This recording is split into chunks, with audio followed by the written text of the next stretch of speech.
On this sunny side summer Thursday, this is the CHGO White Sox podcast.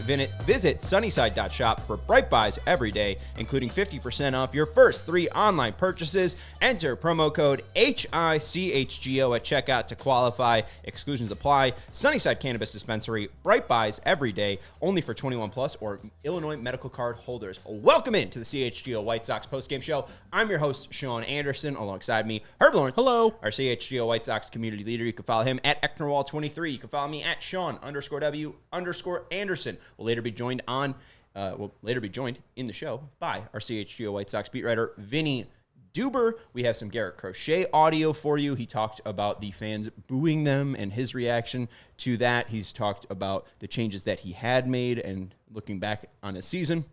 And he also talks about looking forward not only towards the Tiger series on Friday, where he's going to be starting on Friday, also looking forward to 2025. So we'll get to that in the second part of the break. But obviously, we have to lead off with the most important thing. Stephen Nicholas hates us. It's not true. It's not what I meant. You just said that there's no pressure on this show. There's all the pressure in the world on the Bears show. Oh, but us, because we have 39 wins. There's no pressure on the White Sox show. The Bears have 1 win. Take that, Bears. Out of 3 games. 39 times the wins of the Bears. 39 out of 159. Do you think the Bears can get there? No. They can't even get to half Just of them. mathematically, no. Even if they go 0-17, it won't be as bad as the White Sox. Caleb Williams Stinks. New headline, Sean hates Bears. The Bears also, the Sox had a stretch where they went 0-21. I mean, there's no possible way the Bears could even beat the worst losing streak of the White Sox. Anyways, hit that thumbs up button. Make sure you're subscribing after this White Sox sweep of the Angels. They win 7-0. And it's kind of exciting. I can't lie. Yeah. I think a lot of people, especially on Monday, were going with some down hopes. And each and every single game, we got proven that, hey, maybe we're not the worst team in baseball. Maybe somehow Los Angeles is worse. I mean, they've won more games. But goodness gracious, that is a worse team than the Chicago White Sox. Whatever Ron Washington's telling those people, he needs to tell them the opposite. Because if I get to see Zach Neto get picked off again, then try to steal today on a ball that was in the dirt, and then hurt himself, and then Jack Lopez make another error that opens the floodgates for the 7-run inning, I'm going to be irritated. The White Sox have played bad this year.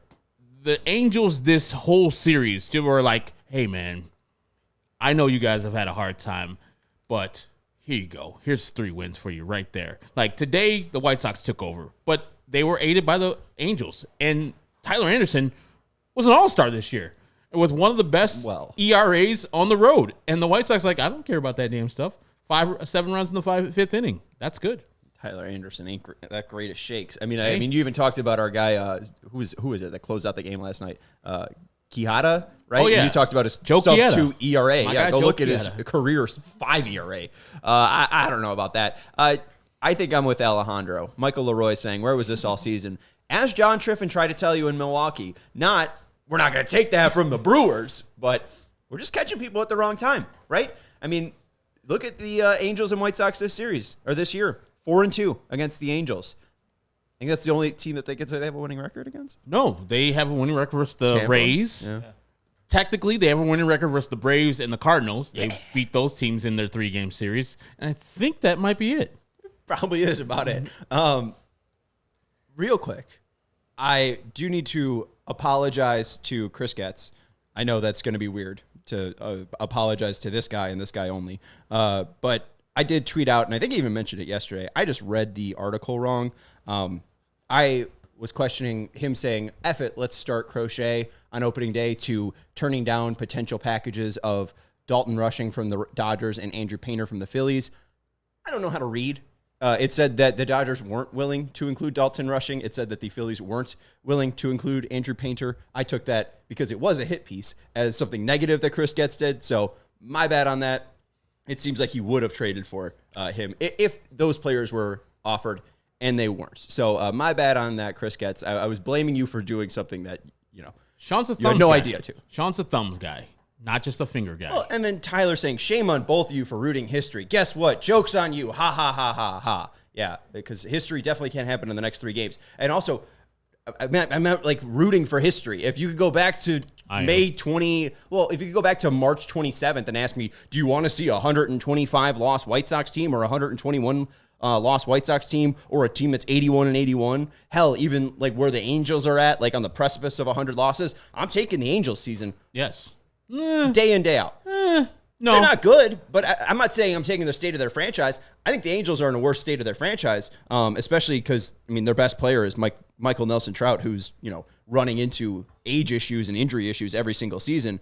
But, you could also look at Ron Washington. They're in a similar space. He told Sam Blum, I believe, of The Athletic after last night's game, we're going to get some baseball players who may not be superstars, but they know how to play. We forgot to bring in real baseball players into this organization. Nothing against those guys here, but they're not big league baseball players, and they certainly can't help us win a championship. Ron Washington made that comment in the LA Times. I'm sorry, that's from Sam Blum. And then he said today he misspoke. He didn't mean it the way it came out, where I'm saying the organization isn't giving me big players, big league players. It's the players that have to grow into big league players. Very similar to where the White Sox are. The White Sox just don't have Rendon and Trout's contracts. So I'll at least take the spot of where the Sox are compared to the Angels, because also this was the spot Pedro Grifol was in with this team, ended up calling them effing flat, and that kind of turned the clubhouse against him.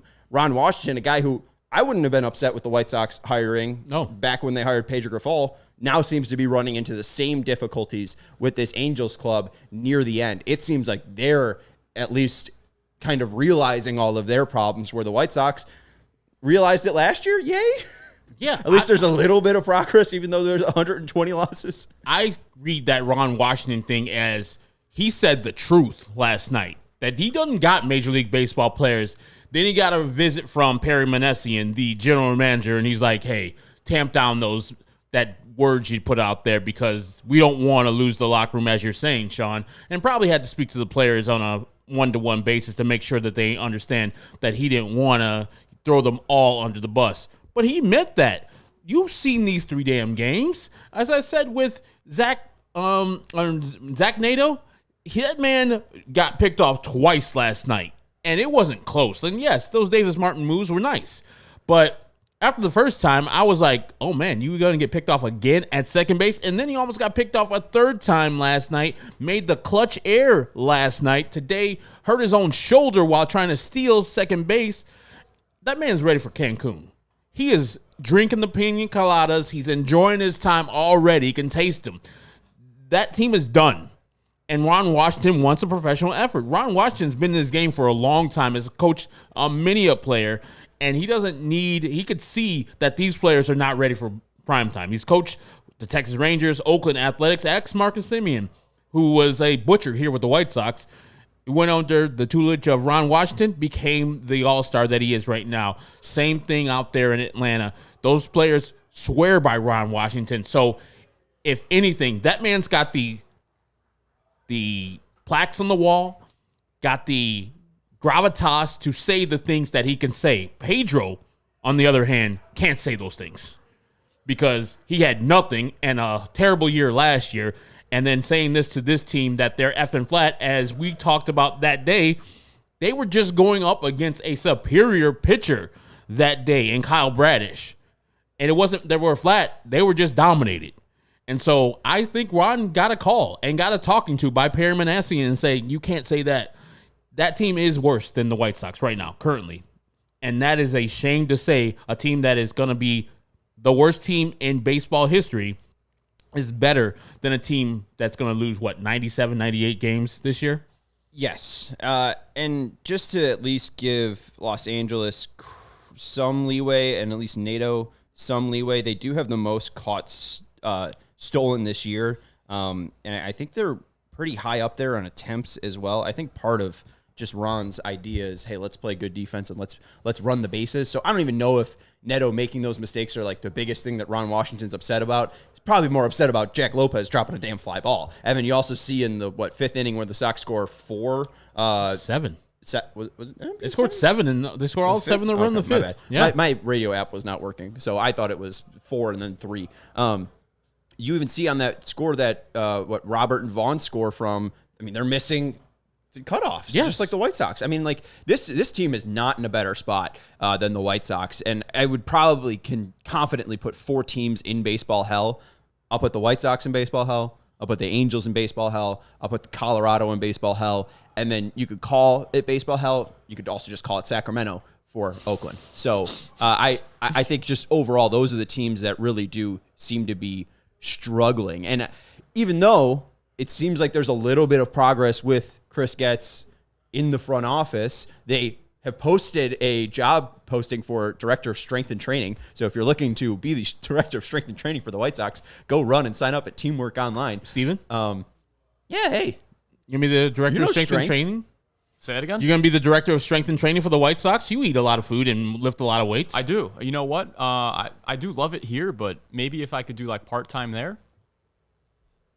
I mean, they'd probably accept part-time. It's more than anyone else was doing. Okay, I'm in. Sign me up. And yeah, I mean, the thing that Tyler mentions too, I hate Jerry like most Sox fans, but it's wrong on many levels to root for them to lose. Still got love for you guys, and we got love for you guys as well. Garrett Crochet is going to share a similar sentiment once we hit our break in the second half. But I think the thing is like Sox fans are going because they love this team. And even the people that are booing, the people that are making bags for their head and putting 121 over their face, like they still love this team. And that's what I saw on Monday. That's what I saw on Tuesday. It wasn't as strong, Tuesday and Wednesday, that's what we saw. I mean, it wasn't as strong today on Thursday, but that's mainly just because it's a 120 game or whatever, a 110 game. I think that no Sox fan should be upset at what Sox fans did over this series because for the most part, it seemed like the players reacted well. And I think that nobody actually went home upset that the White Sox didn't set this record at home. You going in, hey, thinking this team's going to lose, and they give you 3 straight efforts of winning baseball. I've been waiting for at least some like, hey, we're not this bad effort. And they saw a team that they could bully around, and they did. And at least it wasn't like pretty on Tuesday. No. But they didn't give up. You got the 2 doubles, and you kept going after it. You had Benintendi who said, hey, this guy's going to throw me fastballs. He locked in, he hit a fastball, and drove in a run. So, like, I got to credit the players' effort, at least over the past 3 games. They didn't put their heads down, and they won 3 straight games. And they were down in some of those games. Yes. And they still fought back and won. So, hey, congrats to the players for sure, at least fighting back. I don't want to give that credit to Grady or anything like that because the entire context is they played a horrible, horrible team in Los Angeles. Los Angeles is a very, very bad team, and I think that's been made clear over the past 6 games that we've seen them. Yeah, and I get it, Tyler. You can feel that way.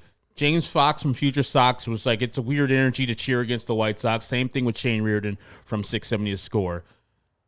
If you, Tyler, James, Shane, don't want to boo the White Sox or cheer against the White Sox, God bless. Don't do it. But me, other fans going to the game, allow them to do it. Are you kidding me with fanning or protecting the White Sox against fans who want to go the other way, who are looking to be at the game when they set history?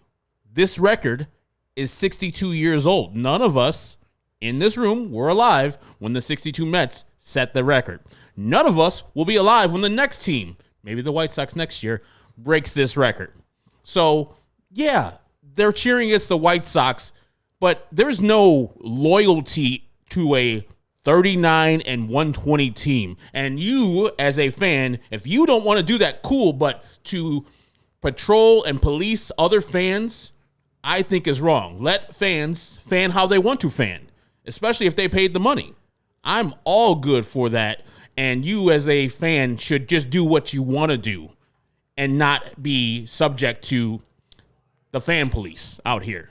And Chad throwing out Miami, at least for teams in baseball hell. I know that their ownership has bounced around, but if you're a team that was founded in, 1994, 5, 6, whatever, and you have 2 championships, you're all right. I know they don't really have an upcoming bat or maybe even like a true pitcher that looks like an ace. I know Alcantara was that guy, but he's obviously dealing with some severe injuries. I have like their 2 front office hires, though. I like the Kim Ing hire. I thought it was weird that they went away from her and Skip Schumacher, but them going to Peter Bendix, a guy that was with the Rays, an organization that knows baseball. Like, I think they're trying to get outside people to fix their organization. So I would say the Miami's like a little above baseball hell. You're not having fun in Miami, but also if you're a Miami fan, you have 2 championships since I was alive. So hey. Yeah, and that's double the championships the White Sox and the Cubs have in the time that we've been alive. Sox only have 3, so Miami's one away. Let's take a break. Never won a division, though. No. We're going to let you know about our friends over at CHSN. Beginning October 1st, the Blackhawks, Bulls, and White Sox will have a new home. Introducing the Chicago Sports Network, CHSN. CHSN will broadcast more than 300 live games per year across the Blackhawks, Bulls, and White Sox, and will feature a lineup of original Chicago-focused sports content. They're also Chicago-based, Chicago-built, and Chicago to the core. And they're bringing it to every corner of Chicago across our 78 neighborhoods and beyond. At CHSN, Chicago comes first. Visit chsn.com for more information on how to watch Bulls, Hawks, and Sox games all season long. When the weather gets warm, which it is today, I was commenting to Courtney when we went to the game. It's like, this has to be the warmest last game of the season for the White Sox that I've ever witnessed. Usually it's gloomy, cold, rainy. You got coats on. It's about 75 degrees out there today. So you cracked a liney. You damn right I did. I got myself a Leinenkugel because it has flavor for every summer moment, and it was damn summer still. It's the perfect companion for the great outdoors, the great American pastime, and a great night with friends. Whenever I go to the ballpark, I grab myself a summer shandy. I wish I had the picture up. It's on my Instagram, and it's on my Twitter if you want to go and check it out, because I had a great picture of a summer shandy and the ballpark in the background. Yes. But if you are like, hey, Herb, summer's about to end, I want to downshift to something different, cool. You could try Lakeside Cherry with real cherry juice, or grapefruit shandy with natural white grapefruit flavor, or Honey Light Lemonade, or Honey Lemon Light with 99 calories and a sweet finish, and also crowd-pleasing beers like Leine's Light or Leinenkugel Original. Flavor every summer moment with Leinenkugels, the official craft beer of the Chicago White Sox. Go to Leine.com/CHGO to find delivery options near you. LEINENIE.com/CHGO. And pick up Leinenkugel anywhere they sell beer. Leinenkugel's flavor of the moment. Celebrate responsibly. The Jacob Leinenkugel Brewing Company, Chippewa Falls. Yes. Mercy. Stretch. I tell you what. Can't put on board. Yes. Take that, history. He would say that too. Oh, I know yeah. Shriver did say that. That's a little hockey. Stick it up to your Heine. Yeah. Heine Bird. I did say on Twitter after watching these 6 games between the White Sox and Angels that if they played 162, I do think the White Sox have a better record than the Angels. Oh. I think the White Sox probably win, have 20 games above 500. I think they kind of stomped the Angels. That's I think a woeful team. How did they win on the games that they won? Luck. And I think you can make an argument for the White Sox being the most either unluckiest baseball team or the worst offensive and defensive team. Because the White Sox pitching, I hate to continually be impressed by it. This team has 120 losses, and my biggest takeaway of 2024 is Brian Bannister is my God and Savior. I am in love with everything that he's done. He's been fantastic, and some of the pitchers that the Angels have thrown out this series have just been upsetting to watch. And the White Sox have found some arms. I mean, even Frazier Ellard has been all right. I mean, we could go through the bullpen. We're not going to do it because we got to get to some Garrett Crochet stuff, and Vinnie Duber will join us on the back end. But Brian Bannister has been a relief and a real oasis in this 120 loss season. And one of his proteges has been Garrett Crochet. Before today's game, Vinnie Duber and the assembled media got to chat with Garrett Crochet, who will be starting on Friday against the Detroit Tigers. Vinnie led off the presser, asking Garrett Crochet what he has made of his 2024 season. I know you got the one start left, obviously, but how do you look at this year? I mean, obviously, positively, I'm sure for you individually, right? But did you accomplish everything you wanted to? There's pros and cons. I think that as humans, we're perfectionists, but I think that as pitchers, it's a little more even. So, there's a lot of stuff that I, kind of already have bookmarked in my mind, like to work on going into the off season, and that's just like repeating my delivery a little bit better. I felt like there were outings where, my tempo got away from me, or my arm was consistently late, and it would typically take one or two starts to kind of, get back to my baseline. Just consistency as a whole. It's like, that's something that's admirable, like, about most of the top starters in the game. It's like they have a blow-up start, and then their next one, they go out there and it's right back to themselves. Like I remember when we faced Robbie Ray in San Fran, I heard the broadcast talking about his previous start, and then what he was able to do against us, and just kind of leave that in the rearview mirror. That's kind of what I'd like to be able to do, as opposed to, I hadn't had a great post-All-Star break. I had a brutal April, and it just took me so long to be able to bounce back. So that's about it. But at the same time, what did you prove to people? Yeah. I think, I did want to prove people wrong, but also kind of wanted to prove Getz right, prove Pedro and Grady right, in the regard of, they made the right decision putting me in this role. Obviously, it was kind of mutual, and I felt like, we both had a good idea that it was going to work out, but to this extent, maybe not. But I think that the efficiency that, I've kind of developed, it's been like in my recent outings, like where I'm only going 4 innings, but like I'm throwing 52 pitches in 4 innings. That's a pretty good pace. I think it's like, I remember in college, my pitching coach, Coach Anderson, used to always talk about like the ideal inning was like just kind of setting the bar at 12 pitches an inning. And, that's kind of always in the back of my mind. Like when I come in the dugout, I'm typically looking at the board like, how efficient was I that inning? So in that regard, I think that I progressed a lot. The sinker is something that's really worked for you. Right. Like, what got you to, kind of bring it back? And you look at the numbers, you haven't thrown it that much. Right. I was working on it all offseason. It sucked. But when I got up here last year, I was talking about it. Wait, is this Bannister's second year? First, I mean, he was here. He got here. Summer, Okay. That's what I thought. Right, I was like, I could have sworn I did it with him. So I did. I was working on it down there on the track, man, with Bannister. I think on the last homestand last year, and it was like, just being a supinator, it's like the seam shift should come like fairly natural. Like you don't really have to change a whole lot. But all off season, like I was working on it, just never found a grip that worked. And then I saw I want to say it was Joyce actually on their side, like a picture of him, like just like before his arm like went to layback, so you could still see the grip. So then I just started trying that grip, and it kind of sucked in catch play. One day I was just like doing my normal pre-start bullpen, or not pre-start, in between starts, and I started drawing it, and it showed promise. So I kind of just kept working at it. That's something that I hope to refine a little bit this all season. It's like, whether what I did with it at San Diego is repeatable, I'm going to find out. But like, I mean, that told me everything I needed to know. I was talking to Fegan yesterday about how like the changeup had been like a crucial pitch for me in my mind, but I think that the sinker would alleviate a lot of stress from needing. I mean, I do need to develop that further regardless, but I feel like it's a good pitch as it is. But just having something that's like a drive pitch that's moving the opposite way from right-handed hitter. That's what the cutter was. Like the slider, it was like, it's a little bit slower. I struggled to throw it in the zone consistently because it's kind of a different throw, whereas the cutter was like it was a drive pitch that essentially was a slider.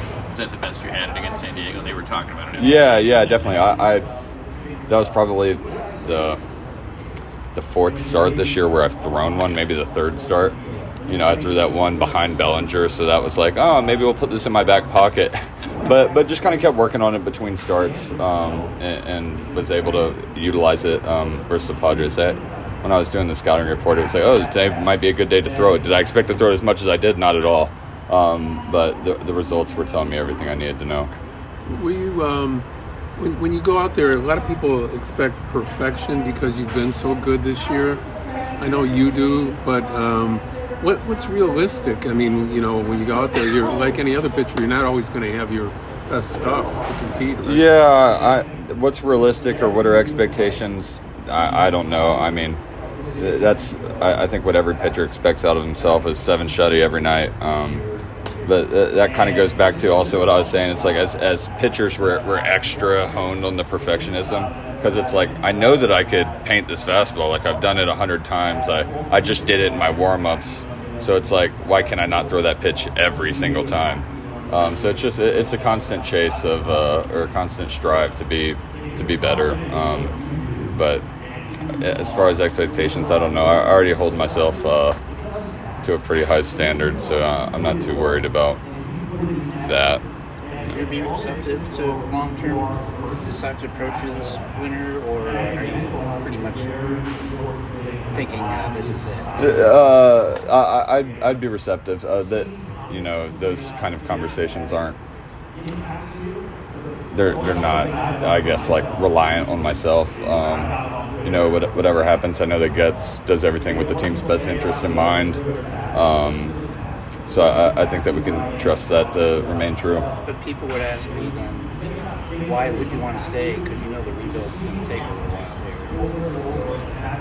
here. I like the pieces that we have. I like the relationships that I've developed with this staff. I've got a lot of trust in Getz, and I think that so does everybody in our clubhouse. It's now just a matter of, letting our young guys kind of develop and continue to get reps. You can kind of see everything coming together throughout the year as guys started to come up. You saw it from Thorpe immediately. You've been seeing it from Cannon all year. For Martin Davis to be doing what he's doing this soon after Tommy John, I was talking to Thorpe about it the other day. It was like the hardest thing for me when I was coming back was not only command in general, but just throwing my off-speed stuff relatively close to the zone. And I think that in my mind, he's been doing that at a really high level. So I think that next year when he's like fully 2 years removed, it's going to be special. And no, I was just saying, I think that you could really see it coming together. Part of what Chris is trying to do is establish kind of an identity. Yeah. As a guy who's been described as a leader in that clubhouse, what do you kind of think the burgeoning identity is of this team? I think it's hard to pinpoint. That kind of thing is something that kind of reveals itself. I don't think, in the past we have definitely tried to force the chemistry in 23 and 22. This year we tried to force the play fast motto. I think that, what we were trying to do with play fast was go out there and beat Cleveland, and we're not Cleveland. Although they play a very admirable brand of baseball, that's just not. That's not who we are. We have a different type of player in our organization than they have. I always liked in 21. Also, it was a different cast and crew, but I liked how it was kind of like the villain role. Like we kind of just owned that everyone hated us, or that sort of thing. Like that's kind of, I suppose, since I was drafted to this team, that was what I had us to be in my mind. It was like, the Cubs are probably, in a lot of people's mind, Chicago's team, or for whatever that's worth. But I always viewed us as, the underdog in that role. And I think that that's a great title to, take on. I think that, that's kind of what we're doing right now, is about to play upset for Detroit. And I think that this is going to be a very fun series. Brady got a lot of props for his comments mentioning how he wanted to move you to the Detroit series. To face it. I mean, is that kind of exciting for you to finish it off in a series a game that definitely it's on today too? But I mean, Detroit's fighting for a playoff. Right, 100%.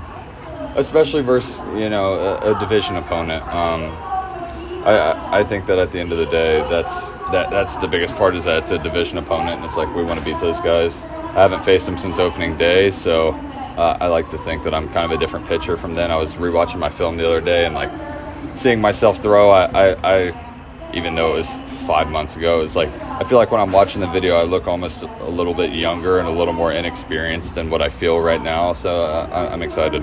Was it your idea to pitch tonight, or did you broach the subject? It was talked about, but it wasn't my call. As far as you being a leader, a lot of guys point to you as a leader. Many times people say pitchers aren't, but he's kind of transcended all that. What are your thoughts about that and leadership with a team moving forward like the White Sox?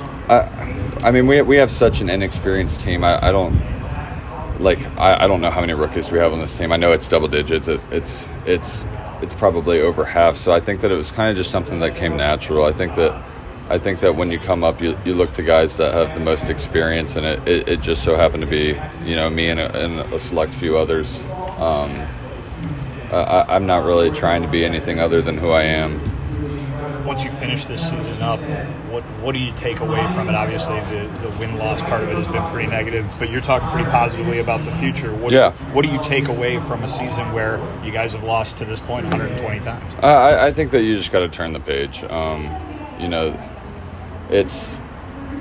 It's tough that it feels like a lost year when you look at the record, but it never truly is one.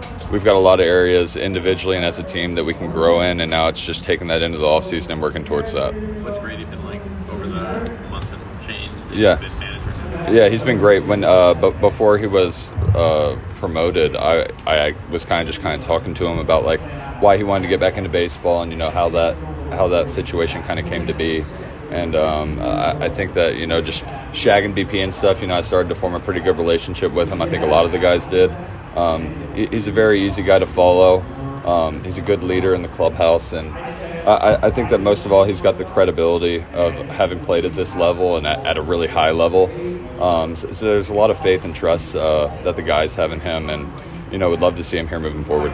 Would you go as far as to ask Getz or lobby for him, or is that not your thing? I would put my name behind Grady. What is it about that playing experience that really connects with you guys? Because every guy in that clubhouse says that's the thing they respect the most. Right. What does it mean for him to be a manager and have that experience? I think that just having been in the everyday player's shoes. Obviously, I'm not an everyday player, but I think that a lot of the position players can like really admire that. He's just a guy that gets it. Like he knows baseball extremely well. And he understands the scheduling and the inner workings of the clubhouse. So it's just one of those things that's like he's almost overqualified for the job. Like he's got experience like from our side of the ball, and then he's got experience from the managing side of the ball now. So for me, it's just like that. That's everything that I would be looking for. What would you say about the fans here? What have you learned about White Sox fans over your time here right now? Obviously they wanted to see us win more games. We wanted to win more games as well. But throughout the year they kept showing up, and I respect that and can appreciate that. Wish that we could have put together a better season for them, but we are where we are because of what we've done, and there's nothing that's gonna erase that fact. You feel their passion when they're out here? Yeah, definitely. No one gets too upset about them kind of rooting for the streak to see the streak with that record.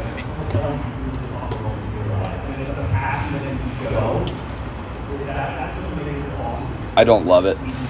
No, but that's all I'm gonna say. Like, yeah. Thanks, Garrett. Thanks, Garrett. We'll talk about Garrett Crochet's comments in just a second, but before you hit the road this fall, head to Ray, Chrysler, Dodge, Jeep, and Ram and start your adventure there. This September, shop new and lower prices across their huge inventory during Jeep Adventure Days going on now. For a limited time, lease the new 2024 Jeep Cherokee Laredo for $239 a month for 27 months, or shop over 125 vehicles priced under $20,000. Let the amazing team at Ray CDJR help you during each step of your car shopping journey. With Ray's Price Promise, the numbers you're hearing now are the same prices you can expect to shop in-store and online. That's because Ray's Price Promise means no price changing, no add-ons, and no hidden fees. And since they prioritize affordability for their customers, hurry into Ray CDJR today and shop one of the Chicagoland's largest inventories. If you're in the market for a new vehicle, then you have to check out the team at Ray, Chrysler, Dodge, Jeep, and Ram, because they are the only team we recommend. Visit them today on Route 12 in Fox Lake. For more information, visit Ray CDJR in Fox Lake or raycdjr.com, serving the community since 1963. We also want to let you know about our friends over at Z-Biotics. Hey, maybe you're celebrating a White Sox winner. You got the weekend coming up. We want to let you know about this game-changing product that we use before a night out with drinks. It's called Pre-Alcohol. Let's face it, you're getting older. You get older every single day. You don't bounce back like you used to. And sometimes you have to make the choice of having a great night or a great next day. That is, until you have found and heard about pre-alcohol. There's a surefire way to wake up feeling fresh after a night of drinking, and it's with pre-alcohol. Z-Biotics Pre-Alcohol's prebiotic drink is the world's first genetically engineered probiotic. It was invented by PhD scientists to tackle rough morning after drinking, and here's how it works. When you drink alcohol, it gets converted into a toxic byproduct in the gut, and it's in this byproduct, not dehydration, that's to blame for your rough next day. Pre-alcohol produces an enzyme to break down this byproduct, and you just have to remember to make Z-Biotics your first drink of the night. Drink responsibly, and you'll feel your best tomorrow. If you keep hearing about pre-alcohol from us, if it's your first time hearing about pre-alcohol from us, go check them out. They are going to give you 15% off over at zbiotics.com/CHGO Sox when you use code CHGO Sox at checkout. Z-Biotics is backed by a 100% money-back guarantee, so if you're unsatisfied for any reason, they'll refund your money, no questions asked. So go check out zbiotics.com/CHGO Sox and use code CHGO Sox at checkout for 15% off your first order. Let's head out to Guaranteed Rate Field to our pal, Vinnie Duber. Very sexy mustache. Nice. Loya Jimenez coming out of nowhere. What's the shirt? Oh, Tigers. Nice. All right. It looks, you apparently you're muted from what Steven has said. But you showed off the shirt very nicely. So there you go. Looking spiffy in the Mizzou shirt. Vinnie Duber, you chatted with Garrett Crochet. What was your biggest takeaway from Garrett's 13 minutes with you guys? I mean, listen, he was very insightful. I thought it was a very good interview. He's a guy who has really developed not only into the all-star caliber pitcher that he's been this year, but a very different person. I think we saw that the last few years with Dylan Cease, right? As he kind of came into his own as a pitcher, he came into his own as a person a little bit more too. And certainly that we've seen that from Garrett Crochet this year. I mean, I mentioned it in one of the questions that I asked to him, and I think it's entirely true. He's one of the leaders in that clubhouse, and certainly they've got unique circumstances in which they don't have a lot of guys who have been around here for a long time. So maybe he had to take that on, as he explained a little bit by default. But he's done it well, and I think that a lot of the pitching staff, particularly in that starting rotation, have gravitated to him, and he's been kind of a center of attention in there. And now here's a guy who showed at the trade deadline that he is thinking about the long term of his personal career. He's looking out for himself and did something that not a lot of players would do, but also something that got pretty universal praise in making the, I don't know if demand is the right word, but putting out there that he wanted that contract extension if he was going to pitch into October, should he have been traded. And I think a lot of people thought that was a good move for him, even though if it might have had a negative impact on the likelihood of a trade getting done. But at the end of the day, I think this is a guy who would be a very good face of the franchise for this White Sox team. And I think they could build a lot more than just a good starting rotation or a good roster with him. I think they could do a lot of the culture building and identity building that Chris Getz has talked about being important for a long-term thing, right? I think they could succeed in those areas with Garrett Crochet as a part of this thing. I don't know if that's what's going to happen. I don't know if that's what Chris Getz will determine is what's best for this team this winter. And he might deal him away, but it seems like every time we hear from Garrett Crochet now, we hear from a guy who really sounds like a good face and voice of this White Sox team. Now, in that interview, Garrett praised Grady Sizemore, and when asked would he want him to come back, he said, "Yeah, he'll be good for that." Does Garrett Crochet's voice and other players' voice, do you think that holds weight with Chris Getz in the future of this team?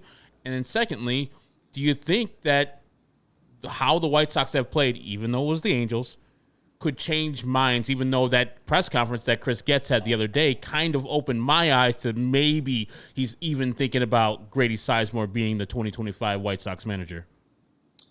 Well, listen, I think at this point, I don't think, and Chris Getz went to a bit of a length to, make sure that he was heard in saying that Grady's not a favorite or anything like that. He doesn't have a leg up on anybody else. He is just being considered, which obviously is a step, right? Because we heard basically the only criteria that Chris Getz is given is that it should be somebody who's in a uniform with another team right now. And there you go. First candidate that's actually mentioned, Grady Sizemore, does not fit that criteria, right? So it certainly is something. That being said, let's not treat it just because he's the only guy that's been mentioned that he's the only guy under consideration. He just is a guy under consideration. That being said, to answer the other part of your question, I don't think that Garrett Crochet or anybody else needs to storm into Chris Getz's office and say, we support this man kind of thing, even though it's nice in an interview when they say that. It does give some insight. But I think the main reason that Grady Sizemore is under consideration at all is because of the way that the clubhouse and the players have reacted to him. I think that they respect him immensely. I think that they've all got good relationships with him. And I think that part of the job, the relating to the players, the managing of players, we talked a lot about it yesterday, right? The whole managing of personalities and that kind of thing, Grady has done well. Now, that doesn't mean that he's got all the other parts of the job down, right? He's never done this before this year at any level. Who knows if he's going to be any good at long-term in-game strategy or good enough at everything to get a team to a playoffs or anything, or through the playoffs, anything like that. But I don't think that there necessarily needs to be people stepping up to Chris and letting them know how much they like Grady, because I think that alone is the positive of Grady. And I think that is why Chris would be considering him for this job in the first place. Made my gut turn a little bit hearing Garrett call him overqualified. I don't know if that's necessarily true. But remember though, here's the thing. Garrett's not making the decision. So Garrett's criteria are going to be different than Chris's. I think when you hear overqualified, I think you hear that he's checking two boxes. Oh, he's a manager and a coach, but he's also one of us. Amazing. How could you possibly think of such a person? So I think the idea that's probably what he meant when he said that. But remember, he's not the guy that's making the hire, and neither is any other player on this roster. It's going to be the general manager who wants to accomplish different things. We always hear, what's the best thing for a manager? Should it be a guy who's a low-key guy, or should it be a guy who's a little bit more disciplinarian kind of thing? I think the players would probably pick the low-key guy every single time, but that's not necessarily always what's needed. So I think there is a different rubric when you're actually the general manager versus what kind of guy a player wants to play for. My biggest worry with, even though Garrett Crochet isn't selecting this team, it's the fact that they're competing with Miami, Seattle, and Cincinnati already for managerial candidates. So will it be their top three guys are available? It's just they're going to different teams. And then, hey, there's Grady Sizemore down the hall ready to be named White Sox manager. I guess what I want to ask you, comparing this rhetoric around Grady since August 9th when he was named manager to Pedro's first year, because even though Pedro was never a major league player, he had a very lengthy minor league career and has been a baseball lifer. So do you think that there's any difference between the initial reaction to Pedro, even through the struggles of the 8-21 series and obviously the clubhouse issues that were just reported on by ESPN, compared to Grady Sizemore? Is Grady just doing a better job because it's an easier job and players know Grady Sizemore because they were watching ESPN and oh, hey, that's Grady Sizemore? Do you think it's much of a different tone compared to Pedro when he first started compared to Grady? That's a little bit harder to discern, exactly what Grady is saying to these guys, exactly what kind of team Grady wants to have. You know what I mean? We haven't heard so much about that as we did over and over and over again from Pedro, right, over the year and a half that he was the manager here. But I think what you bring up is a big part of the difference. I think people do remember having Grady Sizemore's baseball card. I think people do remember turning on MLB The Show and getting to play with him. You know what I mean? I think that is part of the appeal, not necessarily just name recognition, but the idea of, hey, that guy was really good at the thing that I'm doing. And he gets what I'm trying to go through right now. He gets what I need because he's been in my shoes kind of thing. And he's been the best at what I've done. He's been an all-star, an MVP candidate. Obviously Pedro Grifol knew what a pro ball player wanted. He was a pro ball player, but they couldn't look at him and say, wow, you were the best of us, in terms of your accomplishments and stuff like that. So I do think that there is just a big difference in, at least this is what the guys all keep saying, the idea that that guy played, and that guy knows what I'm going through. He knows what it's like to be a Major League Baseball player and try to win a Major League Baseball game. And I don't think it's anything necessarily that is a knock on Pedro, but it's something that he very obviously just didn't have as part of his life story or part of his resume. And Grady Sizemore has it, and boy, do they respect it. And I think that, it's the continuation of this trend, Sean, that you've pointed out over and over again. Look at the people that Chris Getz is hiring to put around him, right? It is Brian Bannister and Josh Barfield and guys who, Paul Janisch, guys who have played the game before. And Grady Sizemore is a guy who played Major League Baseball for a long time. And I think that the players definitely appreciate somebody in a leadership position who also has been through that. Finally, we get to see this week how it feels to play against the White Sox as the White Sox, because that Angels outfit, friends, that is some tough, terrible baseball. Today they put together actually a good game. Chris Flexen, what? 6 2/3, 7 strikeouts today. How do you feel about his last outing of the year where he got to get his ERA under 5?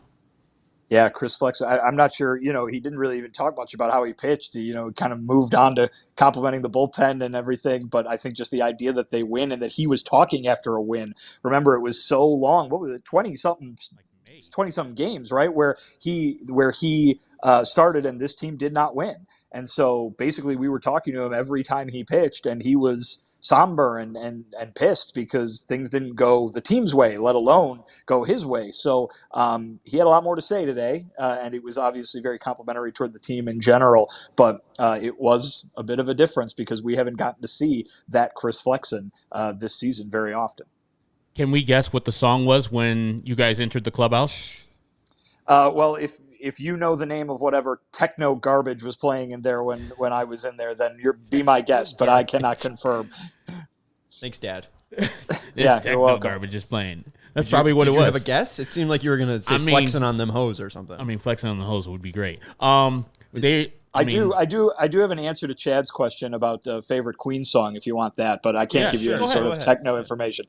My favorite Queen song would you play in the White Sox locker room? Oh yeah, my favorite Queen song is "I'm in Love with My Car," and my favorite Queen album is "Sheer Heart Attack." So there you go, Chad. Nice. Way to give Chad that answer. Also, just to update people on Chris Flexen's contract situation, he got $250,000 for each 75 innings pitched, 100 innings pitched, 125 innings pitched, and 160. So if you take what it was 6 2/3, 6 1/3. 6 1/3. I think he got it. He was at 153 2/3. So I believe he got exactly 160. So he's exactly at 160. At least to credit the White Sox, you see Rowdy Tellez getting cut with 4 plate appearances before he hits a signing bonus thing, and they let Chris Flexen hit that with no problem. So as they said, as long as you weren't giving up runs, Chris, we'll let you hit that 6 1/3. So congrats to Chris Flexen for his $1 million that he earned over the year. So hey, not everyone's a loser. All right, I do want to get into some Garrett Crochet stuff a little bit. There was some interesting stuff put out by StatCast. I got more dorky stuff to bore you guys with. You got bat speed and swing length, and now they're throwing out arm angles. So, Steven, if you want to flash the first one, this works. So this will kind of show you the pitcher, at least, that Garrett is, and the way that he's changed a little bit. So the first right side is his arm angle by month, and most of that stuff is from 2020 and 2021. There's the gap in between because that's the year that he missed. We're talking screen right or screen left? Oh, screen left. My bad. Okay, thank you. So from left to right, that's how we read. 2020 is on the left side. 2021 is that kind of higher one where you see 50 and 60. And then on the right side, that gap, that's 2023. And then the all the way to the further right, that's 2024. What you have seen is obviously Garrett lower his arm angle. So he is a little bit of a different pitcher. He has obviously been refined by not only the White Sox, but Brian Bannister. And you could see that he's getting closer to where he was in 2020 when he was throwing like 100 miles per hour. You could see that four-seam fastball is kind of, that arm angle has dropped off to a little bit closer to 2020 levels. If you can go to the second one, this is his arm angle by game, and this is for 2024 only.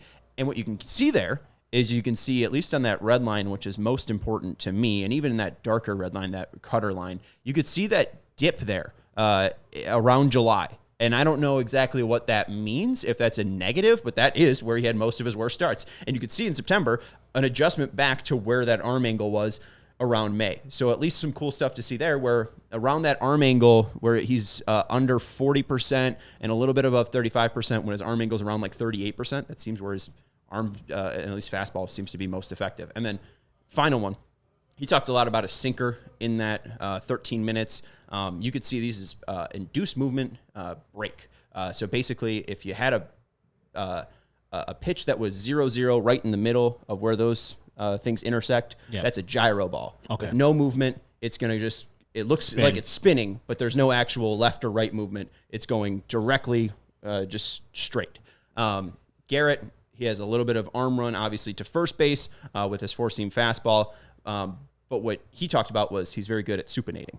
So he's very good at cutting the ball. He's very good with, obviously, the cutter that we've seen, the slider that we've been able to see. They call that a curve. It's more of a sweeper. But what he talked about is trying to develop that sinker. The sinker seems to be a better pitch than the changeup. So maybe he's trying to get away from the changeup because, as you can see from this graph, they're very similar when it comes to movement profile. Just one's 90 miles per hour, the other one's 97. Yeah. So I think the idea, at least with Brian Bannister and Garrett Crochet, is let's just use the faster pitch because then there's just less reaction time and you have a fastball that's going straight-ish, a cutter that's cutting in, and then a sinker diving away.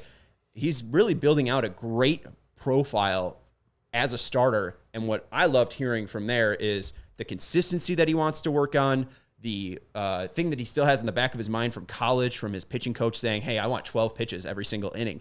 And the coolest part is we really do see that play out.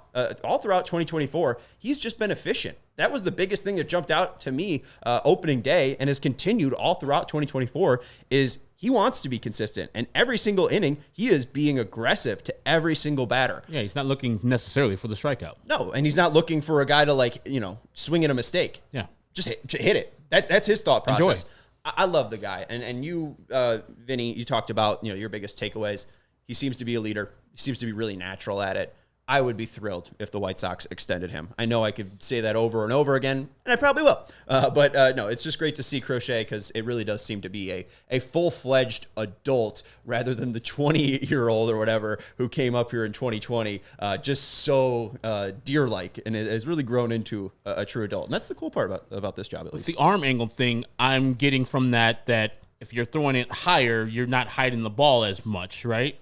Because if you're at a lower arm angle, you can get a little bit more carry, and that ball gets on the players a little earlier. I don't know enough about arm angle. It was literally released today. I'm just sharing. I don't know enough about that. What he talked about, at least with you guys, was he saw Ben Joyce and how he was holding the ball, and that's how he started to at least start to release the ball and find some consistency. So maybe it's just really about a consistent release for him. Yeah. So I think it's mainly comfort. I mean, the biggest thing for him is he throws out of the same spot every single time. So as long as that spot's fine, and he's not flexing his glove in a certain way with pitches, he should be fairly unreadable. But Vinny, at least Garrett, now looking towards Friday, he's going to be making the start against Detroit. Does this team seem to have some energy? It seems like they're pretty pumped to face the Tigers, which I don't know if it's going to go well for them because the Tigers are pretty pumped to be in the playoffs, and they got to win some games. Tigers have been playing out of their minds lately, but I mean, I think from the White Sox standpoint, it's something to get up for, right? I mean, Chris Flexen mentioned this today, and it does kind of go against a little bit everything everybody else has been saying, but I think he mentioned something about how knowing the stakes for these three games and knowing, that 121 is right there. Maybe it's just a matter of, wanting to play for something. And while the White Sox aren't playing for something necessarily this weekend in terms of their future past Sunday, they're playing for something in terms of stopping the Tigers from playing past Sunday, right? I think the idea that Garrett Crochet is going to be on the mound tomorrow instead of what he could have been on the mound today is like, let's go get him. Let's go take him on kind of thing. I think everybody in there is going to say that this series is going to mean a little bit more because something's on the line. I mean, these guys are competitors. It's nice to see that if that's what your game is. And I mean, you heard Garrett even say, I think it's going to be a fun series this weekend. I mean, they're kind of ready for it. I don't know if it's going to play out that way. They haven't beaten the Tigers at all except for one time this whole year. And, the Tigers are playing at a level right now that could win them games in the playoffs. The White Sox have not been playing at that level at all season. It's, when I joined, I know you guys were talking about this Angels team looked awful this week, and obviously the Tigers are an entirely different animal. So, but to have something to play for is important for an athlete, for a pro athlete, and I think that's what you're seeing leading into this weekend. And I'm sure what Garrett didn't say he was a fan of, the fans cheering against them.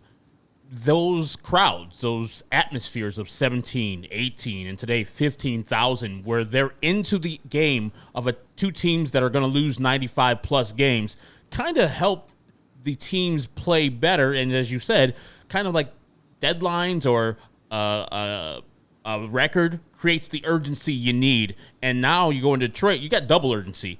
You don't want to lose 121. And also, you're going to try to keep the Tigers out of the playoffs. Good luck, because they're almost there. But, yeah, I could see the White Sox playing a little harder, a little tougher, and having a little bit more juice than 159, 161, and 2 games would usually bring for a team that's about to set the record for the most losses in the history of baseball. So, yeah, I guess it had to take this long for them to play this well, even though they played a bad team. You got to give them credit. It's a sweep. They're second of the year. We've been kind of hearing it all year too. That start that they got off to this year, I think, just kind of buried them immediately. And while these guys have been professionals and shown up every day, I mean, boy, does that take the wind out of your sails when you're out of it at the end of the first month of the season. Maybe not mathematically. Sure, you can say, oh, fight for it, and you'll be there. In the end of the day, that's a lot of ground to make up after even just 1 month. And to go 3-22 right out of the gate probably takes a little bit out of things in terms of having something to play for. Now, yeah, it's the end of the year and they've already lost 120 times, but here is finally something to play for.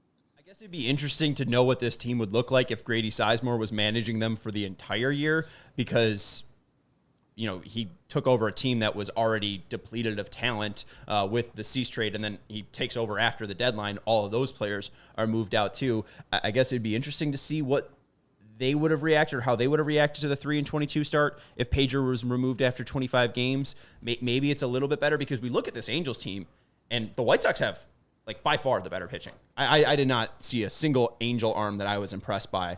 Ben Joyce is interesting, but he throws 105, and I don't know how repeatable that is. Whatever that first guy, Koloneski, whatever. I don't like Jack. Whatever his name is. My bad. But I'm not. I think that this team is just in a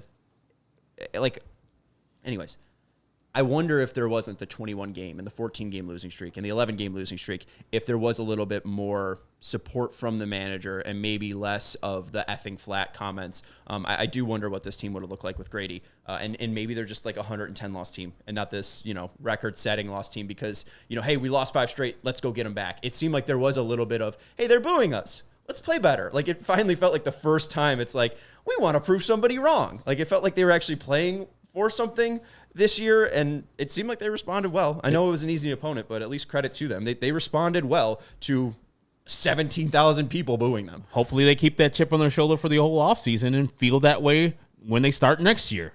That'll be great because, yes, while they played a bad team, I thought they played clean games. They looked all right. There was the drop fly ball in the 5th. I mean, there was Benny getting thrown out at second when he shouldn't have. When? Yesterday's game. His first hit, he got a hit and then got thrown out while he was going to second. Oh yeah, so trying to advance. I mean, Chucky Robinson tried to get an RBI, still can't. But hey, maybe he'll go deep against the Tigers. Nope. All right, that's gonna do it for the CHGO White Sox podcast. Chuck. Thank you to Vinnie Duber.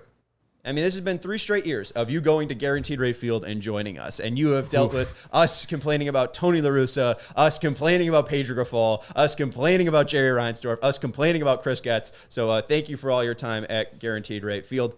We'll see you on Sunday. You're not going anywhere, but at least you won't be going to Guaranteed Rate Field for much more longer. So we appreciate your efforts. You can read Vinny's work at allchgo.com. He's our CHGO White Sox beat writer. That's Herb Lawrence, our CHGO White Sox community leader. You can follow him at EcknerWall23, and I'm Sean Anderson. You can follow me at Sean_W_Anderson. Even though this is a easy show to do, We'll thank Stephen Nicholas for producing the show. We will see you on Sunday for the finale of the 2024 White Sox season. We'll see you then. We all silly like the mayor.